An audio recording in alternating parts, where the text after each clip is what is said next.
আমরা সবাই জানি যে আলো না থাকলে আমরা কিছু দেখতে পাই, আলো জানলে আমরা দেখতে পাই, আলো যদি পাওয়ারফুল আলো হয় তাহলে দেখতে পাই। কথাটা সত্যি, আমরা সবাই জানি।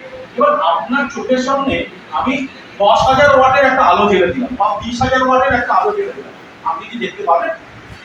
আপনি পাবেন। তাহলে আলো থাকলেই যে দেখা। আজ কলকাতা প্রেস ক্লাবে ছিল ডিজিটাল মিডিয়া সম্মেলন, আলোচনা ও পিকনিক। আর এই সম্মেলনের বিষয় ছিল ডিজিটাল মিডিয়ার ভবিষ্যৎ। উপস্থিত ছিলেন বিশিষ্ট ও ডিজিটাল সাংবাদিক। ভবিষ্যতে কিভাবে একে অপরের পাশে থাকা যায় তারই জন্য এই সম্মেলন। চোখের সামনে হাজার হাজার ওয়াটের, সেই জন্য সত্যি চেনা পুলিশ তা আমাদের সাংবাদিকদের কেস টু কেস চিনতে হবে।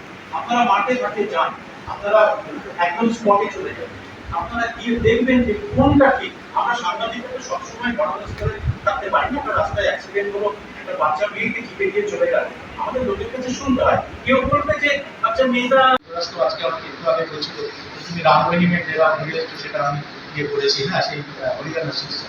তা আমি মূলত এবং আমি হিন্দি ভাষী যে হিন্দি আর্টল্যান্ডে সেই অঞ্চলে আমি দীর্ঘদিন আমাকে আনন্দবাজার প্রস্তুতি দিয়েছিল, আমি সেখানে কাজ করেছি। তার মধ্যে পাটনা, হরিয়ানা, বিহার, হরিয়ানা, উত্তরপ্রদেশের বড় অঞ্চল আছে।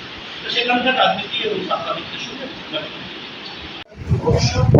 এগুলো এগুলো টিভি মিডিয়া মানুষ দেখবে না, প্রিন্ট মিডিয়া হয়তো ই পেপার করে বা আমার মোবাইলে এসে কিন্তু সেটা খুব দুর্বল করে। আমি জানি দেশের প্রত্যেকটা বড় কর্পোরেট যে সমস্ত প্রিন্ট মিডিয়া আছে তাদের এখন লোক সংখ্যা কিভাবে এবং তাদের কিন্তু জেলায় জেলায় নেটওয়ার্ক। আমি নিজে আনন্দবাজারের জেলা সম্পাদক ছিলাম, তার আগে ডেপুটি চিফ রিপোর্টার ছিলাম। আমি জানি যে এইগুলো কিভাবে কমে যাচ্ছে, কারণ একটা সাইকেল পড়ারে বাইরে সেই কাগজের বিক্রি কমছে, সেই কাগজের বিজ্ঞাপন কমছে, সেই কাগজের আয় কমছে, তাই তাদের প্রথম কোপে পড়ছে সাংবাদিকরা, তাদের মাইনের বোধ কমছে, তাদের ছাঁটাই হচ্ছে। নতুন ভালো ছেলে মেয়েরা আমাদের সময় আনন্দবাজারে ঘুরতে গেলে গ্র্যাজুয়েশনের ফার্স্ট ক্লাস অবশ্যই কাজ, এটা একদম মিনিমাম সত্য ছিল। এবং তারপরে তাকে পরীক্ষায় বুঝতে হবে, একটা খুব কড়া পরীক্ষা, এবং তারপর তাকে ইন্টারভিউ দিয়ে তাকে আনন্দবাজারে যেতে হবে।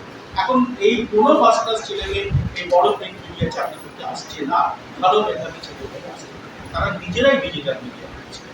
এই ডিজিটাল মিডিয়ার শক্তি কিন্তু আমরা দেখতে পাচ্ছি ভবিষ্যতে আরো বাড়বে। এবং এটা কিন্তু আমাদের আমাদের কতগুলো দায়িত্ব যখন বৃদ্ধি হবে কোনো কিছু, তখন আমাদের দায়িত্ব কিন্তু বেড়ে যাবে, প্রত্যেকেরই দায়িত্ব। আমি মাঠে নেমে খবর করতে পারি না, কারণ আমি দলে কিন্তু আপনারা যারা মাঠে নেমে খবর করেন তাদের কিন্তু দায়িত্ব। যখন আপনাদের অনেকে বললেন, আমাকে বলছিল যে অনেক লাখ লাখ সাবস্ক্রাইবার আছে, যত সাবস্ক্রাইবার হবে মানুষ যত আপনাদের ভরসা করবে, আপনাদের দায়িত্ব তত বাড়বে। আপনাদের দায়িত্ব বাড়বে, আপনাদের সঠিক সংবাদ পরিবেশন করার কিন্তু তখন দায়িত্বটা আপনাদের নিতে হবে। এবং যদি আপনারা সঠিক সংবাদ পরিবেশন করেন তাহলে কিন্তু আগামী দিনে এই টিভি মিডিয়া যে টিম করে চলছে, আপনারা জানেন কিনা জানি না, এই মুহূর্তে ইন্ডিয়ার মধ্যে আজকাল বলে মিডিয়াটা এতটাই খারাপ অবস্থায় পৌঁছেছে যে সম্ভবত আগামী দিনে সেটা থাকবে কিনা সার্ভাইভ করবে, তাই নিয়ে কিন্তু সংসার। তো এরকম কিন্তু বড় বড় মেইন স্ট্রিম মিডিয়ার বড় যারা তারাও কিন্তু এখন ভাবছে, তারাও কিন্তু শিফট করছে, তারাও কিন্তু শিফট করছে। তো আপনাদের দায়িত্ব দিয়ে আপনারা কিন্তু সেটা মানুষের কাছে ভরসা নিয়ে যাবে যে আমরাই কিন্তু মেইন স্ট্রিম মিডিয়া, ওরা না, ওরা ওল্ড মিডিয়া, ওরা আমরাই মেইন স্ট্রিম।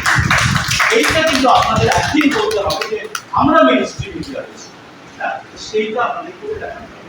আমি ওকে বলেছিলাম যে আমি বিভিন্ন আমি সম্প্রতি 3-4 মাস আমি একটা চ্যানেল করে আমার কথা বলি, আমার যেগুলো বলা, কিন্তু আমার মনে হয় যে আমি একটা আপনাদের ছোট ভাইয়ের মতো অনেকে, তো আমি দারুণ আনন্দিত। আপনাদের আমি বলেছিলাম যদি কোনো প্রশ্ন থাকে যে কোনো বিষয়, আমি আমার সাধ্যমতো সেই প্রশ্নের উত্তর দেওয়ার জন্য চেষ্টা